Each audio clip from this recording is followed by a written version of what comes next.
Mula sa isang piitan sa Barcelona, isinakay si Jose Rizal sa barkong Colon patungong Maynila.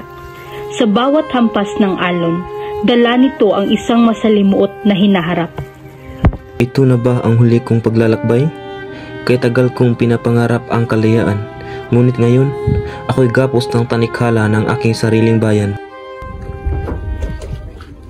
Senyor Rizal, huwag mong kalimutan, ikaw ay isang bilanggo.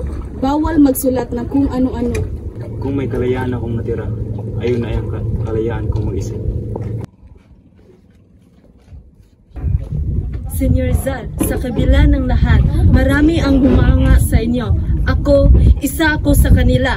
Ang tunay na paggalang ay hindi sa salita, kung hindi sa gawa. Kung naniniwala kang may mali sa ating bayan, huwag kang matakot lumaban sa tamang paraan. Sa kanyang paglalakbay pabalik sa inang bayan, hindi maaaring hindi isulat ni Rizal ang kanyang mga iniisip. Ngunit sa bawat salitang kanyang itinatala, alam niyang maaaring ito ang huling pagkakataong magtala siya ng kasaysayan gamit ang sariling panulat. Ano iyang sinusulat mo, Senyor Rizal? Mga alaala sa aking paglalakbay. Walang mali, walang pagtataksil. Walang lihim, isinusulat mo rito ang pagninilay-nilay tungkol sa kalagayan ng bayan. Paano kung may nakatagong mensahe sa mga ito? Kapag ang isang manunulat ay nalisan ng tinta, lalong tumitigad ang kanyang mga iniwang salita. Kukunin namin ito. Wala kang karapatan magtala ng kahit anong habang ikaw ay bilanggo. Senyor, ano ang gagawin mo kung hindi ito maibabalik? Ang alaala ng isang tunay na Pilipino ay hindi kailanman mabubura. Senyor Rizal, wala akong personal na galit sa iyo, pero utos ay utos. Kailangan kang ibalik sa Maynila upang harapin ang inyong pagliligtas. Naunawaan ko, Kapitan. Ako ay isang Pilipino. Tungkulin kong tanggapin kung ano man ang kapalaran ko sa aking sariling bayan. Ikaw ay isang tao ng talino, Dr. Manulat, hindi isang revolusyonaryo. Ngunit bakit mo inilagay sa panganib ang iyong sarili? Ang isang doktor ay hindi maaaring pabayaan ang kanyang pasyente. At ang bayan ko, Kapitan, ay may malubhang karamdaman, ang kawalan ng katarungan. Matapos ang halos isang buwang paglalayag, dumaong ang Colon sa look ng Maynila. Ngunit sa halip na maligayang pagbabalik, mga tanikala at anino ng kamatayan ang sumasalubong kay Rizal. Ikaw ay isasakay sa isang bangka papunta sa Fort Santiago. Ngayon, ikaw ay nasa ilalim ng pangangalaga ng gobyerno ng Espanya. 20 ng Nobyembre, nagsimula ang investigasyon kay Jose Rizal sa Cuartel de España. Sa harap ng kanyang mga hukom, isang tahimik ngunit matatag na Pilipino ang nakatayo, handang ipagtanggol ang kanyang sarili laban sa mga paratang ng pagtataksil. Senyor Rizal, se le acusa de traición a la corona de España por querer la revolución. ¿Qué teniente respeto? No tengo nada que ver con ninguna revolución. Soy un escritor, no un guerrero. Pero estantos de cartas, Marcelo H. del Pilar, Antonio Luna, e otros líderes of revolución en conexión con ellos. Nunca he negado que comunique con ellos. Pero eso no significa que es responsable de la revolución. Mi pluma es para la reforma, no para la rebelión. Pero, señor Rizal, ¿por qué regresa a Filipinas sabias peligroso? ¿Quieres dinero, gobernador Sofía Sartati? Regrese para quedar a mi madre y para servir como médico en Cuba. Si haber tenido algún plan secreto, no habría regresado abiertamente. May mga salaysay kami galing sa mga bilanggo ng Katipunan. Sinasabi nilang ikaw ang naging bukal ng diwa ng revolusyon. Paano mo ito mapapaliwanag? Kung ako'y naging inspirasyon lamang, hindi ba't patunay iyon sa kapangyarihan ng katotohanan? Kailan may hindi ako nagutos ng revolusyon? Ngunit kung sa aking mga sinulat ay siyang nagpaalab sa pagising ng aking bayan, ako'y walang anumang pagsisisi. Escribo sobre esta de acusaciones, pero eso quiere el salvo, señor Rizal. Matapos ang investigasyon, Binigyan si Rizal ng pagkakataong pumili ng tagapagtanggol. Ngunit, sino sa hukbong Espanyol ang tatanggap sa isang kasong tila tapos na bago pa magsimula? Senyor Rizal, narito ang ilang opisyal na maaaring tumayong iyong abogado. Karamihan sa kanila ay tumangging ipagtanggol ka. Ngunit may isa, si Luis Tabiel D. Andrade. Tabiel de Andrade? Oo, isang tenyente sa hukbong Espanyol. Kapatid siya sa dating nagbantay sa iyo noong unang pagbabalik mo sa Pilipinas. Si Juan Tabiel de Andrade. Kung ngayon, ipagkakatiwala ko ang aking dipinsa kay Luis Tabiel de Andrade.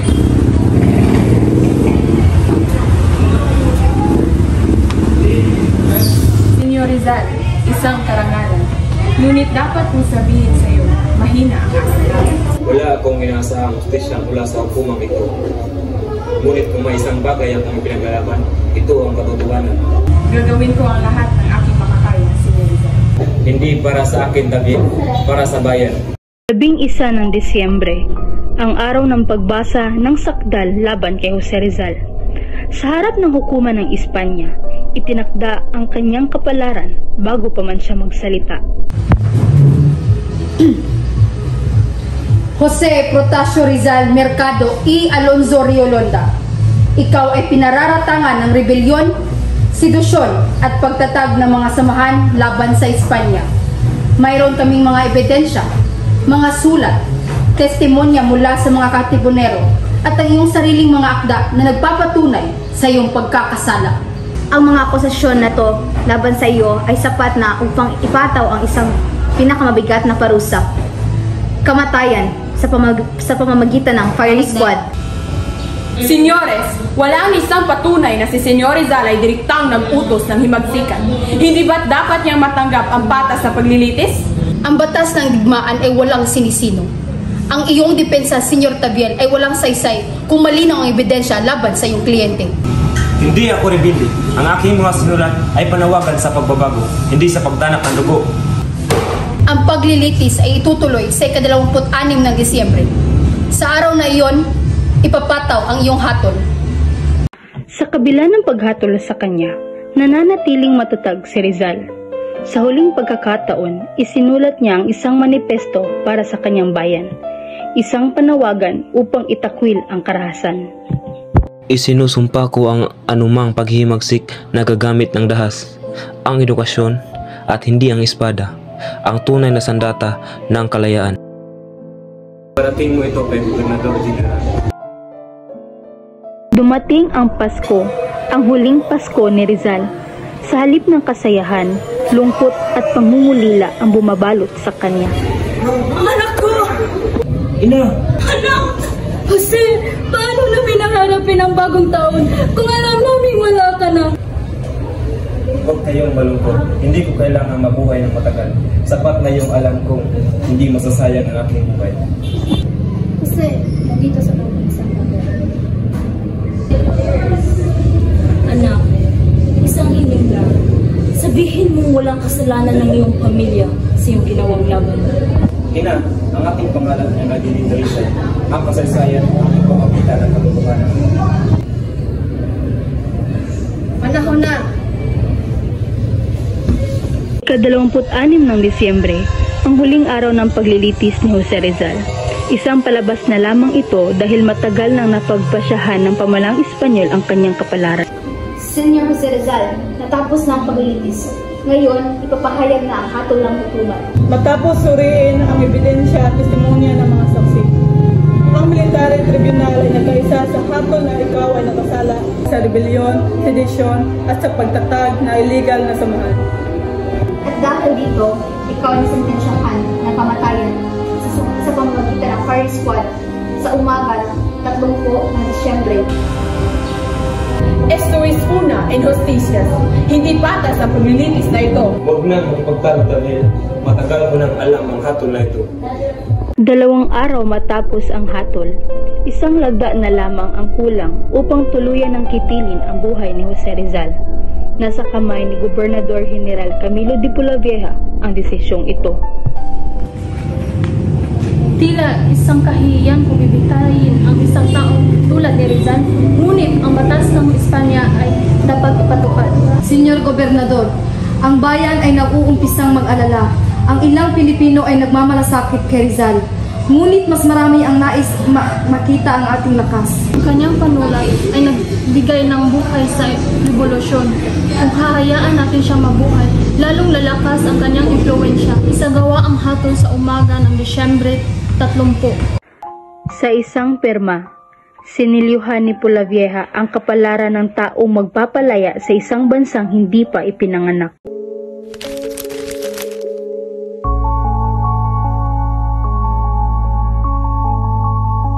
After the court-martial, Rizal returned to his cell in Fort Santiago to prepare his rendezvous with destiny. During his last 24 hours on Earth, from 6 a.m. December 29 to 6 a.m. December 30, 1896, he was busy meeting visitors. As a hero martyr, he was serenely resigned to die for his beloved country, which he called Pearl of the Orient Sea in his last poem. Este tribunal condena a José Protasio Rizal Mercado e Alonso Rialonda por la pena de muerte. El tribunal dispuso e ordenó que solo le quedaran 24 horas para vivir. Alas 7 ng umaga, mula nang binasa ang hatol kay Rizal, ay binalik siya sa kanyang selda kung saan doon niya iginugol ang kanyang huling oras. Una siyang binisita ni na Padre Miguel Cedera Mata at Padre Luis Veza. Kumusta ka na dito, Jose? Mabuti naman mga padre. I'll head first, Jose. Adios, Padre Quedate. Padre, asan po ba ang Sacred Heart of Jesus na ubra ko nung ako estudyante pa lamang sa Ateneo na ginamitan ko ng konsulyong panulat? Ito ang nahanap. It was 8 a.m. Father Antonio Rosel arrived to relieve Father Veza. Buenos dias, Jose. Padre Rosel, join me for breakfast.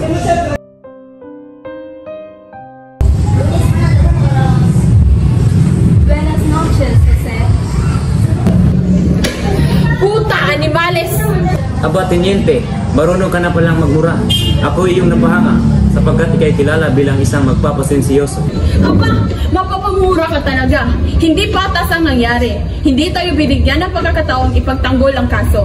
Ginagamit lang nila tayo. Ako itong mamamatay, Teniente. Hindi ko alam kung bakit ka nagkagaganyan. Kumalma ka muna. Nagawa mo pa talagang magbiro, ha? Ayoko na. Bibitaw na lang ako sa pwesto sa gobyerno at babalik na lang ako sa Espanya.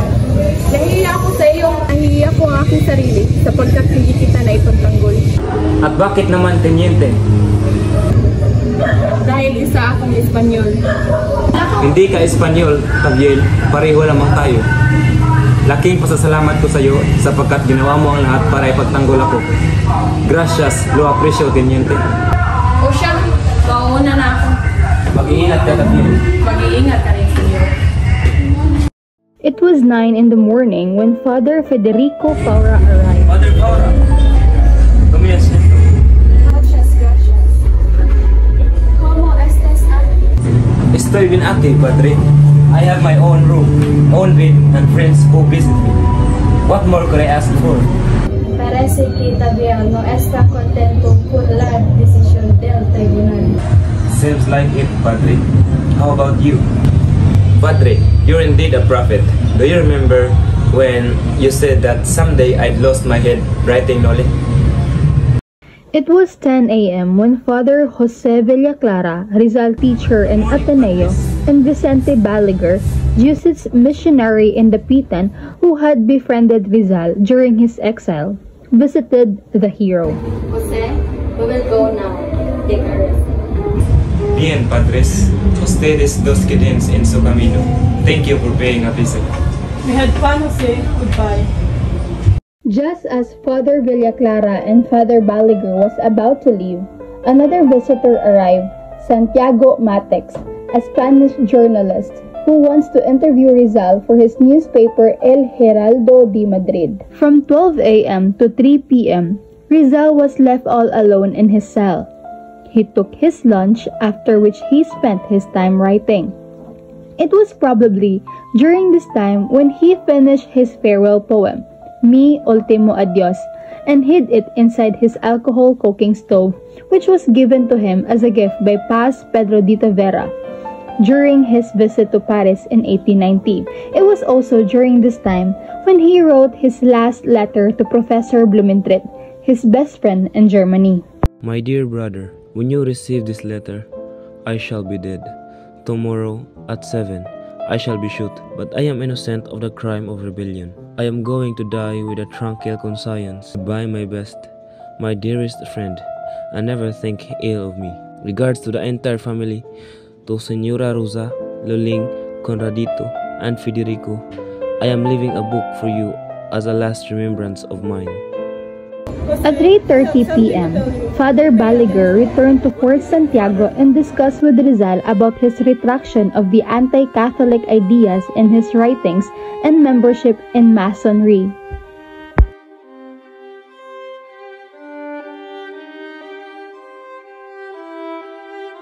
At 4 p.m., Rizal's mother arrived.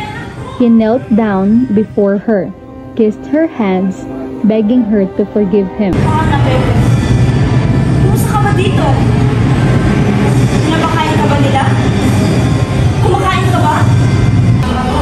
Ayos ako dito, nanang. Huwag kayong mag-alala. Ako'y masaya sapagkat ako'y mawawalan ay pinaglalaban ang aking inang bayan. Nanang, sa oras na ako'y mawala, ilibing niyo ako sa lupa. Lagyan niyo ng cross ang ibabaw ng aking ibigan. Ilagay niyo ang aking pangalan sa arawan at araw ng kamatayan. Wala nang iba. Kung gusto niyo, maaari niyong lagyan ng bako ng aking ibigan. Vamos! Belda! Yo!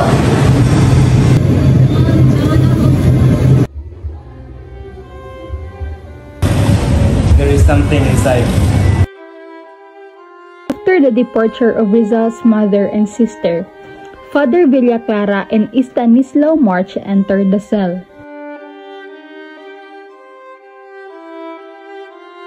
At 6 p.m., Don Salvino Lopez Tunon, the Dean of Manila Cathedral, arrived, and Stanislao March left.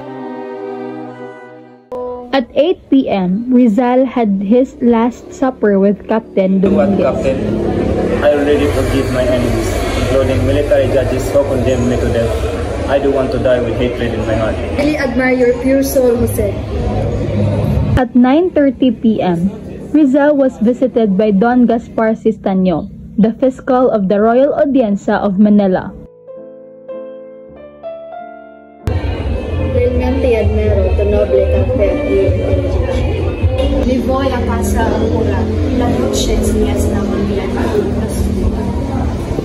At 10 o'clock of the night of December 29th, the draft of retraction sent by the anti-Filipino Archbishop Bernardo Nozaleda. It was submitted by Father Balaguer to Rizal for signature, but the latter rejected it because it was too long and he did not like it. As per Father Balaguer's testimony, he showed Rizal a shorter version prepared by Father Pirio Pai, superior of the Jesuit Society in the Philippines, which was acceptable to Rizal.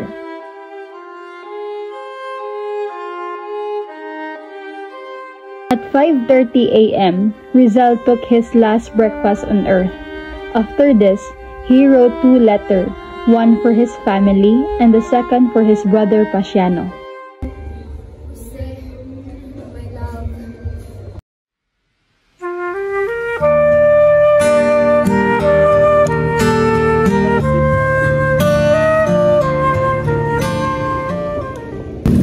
How have you been? I am both fine and not my love. I am worried about you.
How beautiful it is today, Father.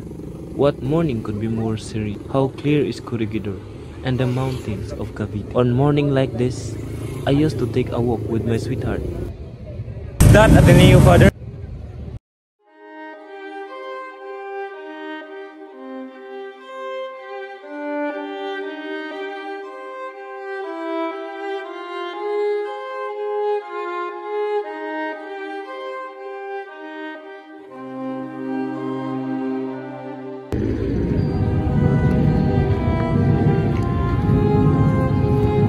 Último petición. ¿Puedo enfrentarme al pelotón de fusilamiento? Imposible. No puedo sindi tu petición. Preparen. Apunten. Consumatum est. Fuego.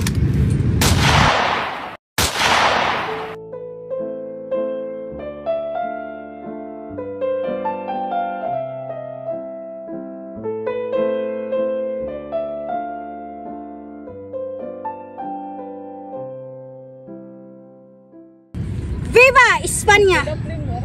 Muerte a los traidores.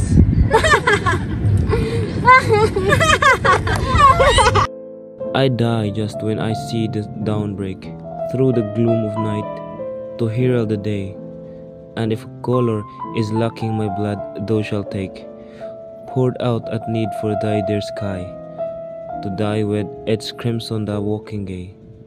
Rizal, an ilustrado who believed that pen is mightier than the sword, died as a martyr. Through our national heroes' writings and works, Filipinos during his time were enlightened and fought for our country's freedom. Rizal, although died long ago, remains as eminent person who showed and taught what true love is.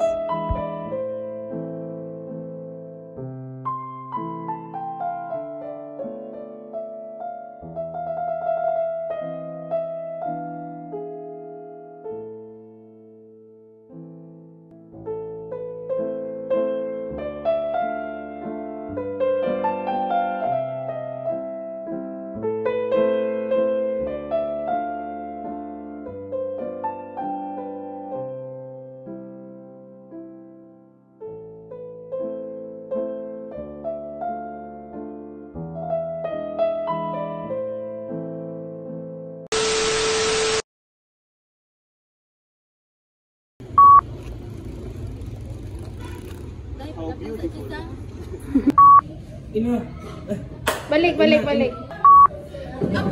Mapapamura ka talaga. Hindi tayo binigyan ng pagkatao. Pepe, anak mo. Ay, asa ba ka? Dito.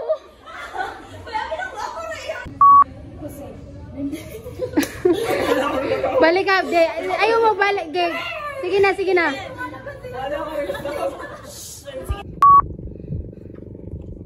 Senyor Rizal, sa lahat ng kabila, marami ang kabila ng lahat. Senyor Rizal, sa lahat ng Sa kabila. Senyor Rizal, sa lahat ng kabila.